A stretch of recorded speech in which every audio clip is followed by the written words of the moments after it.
Olá, hoje a gente vai mergulhar na obra de uma das mentes mais importantes do século XX, um pensador que nos ensinou a ler o mundo de um jeito totalmente novo, o geógrafo brasileiro Milton Santos.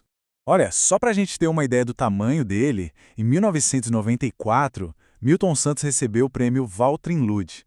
Esse prêmio é basicamente o Nobel da Geografia, a maior honraria que existe na área. E o mais impressionante, ele foi o primeiro e até hoje o único latino-americano a receber essa homenagem.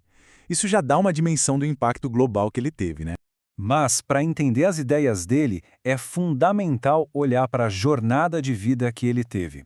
As teorias revolucionárias do Milton Santos não surgiram do nada, em um laboratório. Elas foram literalmente forjadas por uma vida de deslocamento, de observação muito crítica e principalmente pelo exílio. Vamos passar rapidinho por alguns momentos-chave da trajetória dele. Ele até se formou em Direito, mas a paixão pela geografia falou mais alto. Depois de terminar o doutorado na França, a vida dele tem uma reviravolta enorme em 1964. Com o golpe militar, ele é forçado a deixar o Brasil. Mas o que poderia ter sido um baque, na verdade se tornou o período que moldou a sua perspectiva global.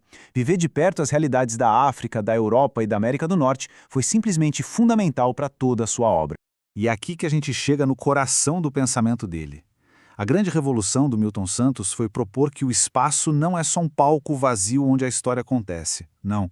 O espaço, para ele, é algo que nós ativamente criamos e que, ao mesmo tempo, nos cria de volta. Essa é a definição central dele. O espaço geográfico é um produto vivo, sabe? Ele nasce dessa interação constante entre as coisas que a gente constrói, que ele vai chamar de sistemas de objetos, e as coisas que a gente faz, os sistemas de ações. Para deixar isso mais claro, Santos usa uma analogia que é genial. Pensa assim, os sistemas de objetos são tipo o hardware do espaço, as estradas, os prédios, a infraestrutura física. Já os sistemas de ações são o software, o comércio, a cultura, as relações sociais que rodam nesse hardware e dão uma função para ele. Não dá para entender um lugar olhando só para uma coisa ou para outra. É essa combinação que realmente importa. E o ponto crucial é que essa interação gera desigualdade. Santos nos mostra como isso cria os espaços luminosos. Pode pensar nos grandes centros financeiros globais, cheios de tecnologia, de informação, que controlam os fluxos de dinheiro. Em contraste, a gente tem os espaços opacos, as periferias das cidades, as áreas rurais desconectadas, que não têm acesso a esses recursos e acabam se tornando dependentes e marginalizadas. É a geografia da desigualdade, assim, exposta de forma muito nítida. E com essa lente teórica super poderosa, Milton Santos se dedicou a analisar dois dos maiores fenômenos do nosso tempo: a urbanização acelerada, especialmente no sul global, e a própria globalização. Para entender as cidades do que ele chamava de terceiro mundo, ele propôs um modelo brilhante. Ele defendia que essas cidades não eram uma coisa só, mas sim um espaço dividido que operava com duas lógicas econômicas ao mesmo tempo. Essa divisão acontece entre dois circuitos. De um lado, o circuito superior, a economia formal dos bancos, das grandes empresas de tecnologia, que está conectado ao mundo todo. Do outro, o circuito inferior, que é a economia informal dos pequenos comércios, do trabalho intensivo que atende às necessidades mais locais. E os dois coexistem, mas numa relação super desigual, onde um é dominante e o outro é subordinado. E essa análise ele levou para o nível global. Ele não via a globalização como uma força natural e positiva para todo mundo. De jeito nenhum. Pelo contrário. Nas palavras dele, a globalização, como nos foi apresentada, era uma fábula, uma narrativa que, na verdade, escondia o quanto ela era perversa. O ponto principal do livro dele, Por uma Outra Globalização, não era só criticar por criticar.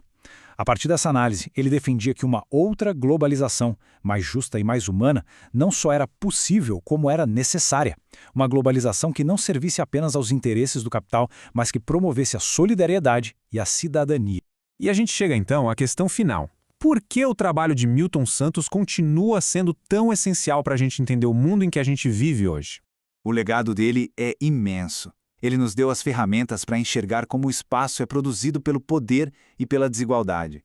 Suas ideias sobre os circuitos da economia, sobre os espaços luminosos e opacos, são mais relevantes do que nunca para analisar nossas cidades e o cenário global. Ele ensinou que a geografia não é só sobre mapas, mas sim sobre poder, justiça e humanidade. E esta análise termina com uma provocação que vem direto do pensamento dele. Ao observar os espaços do dia a dia, a rua, o bairro, a cidade, fica a pergunta: para quem esses lugares foram realmente projetados? A quem eles servem?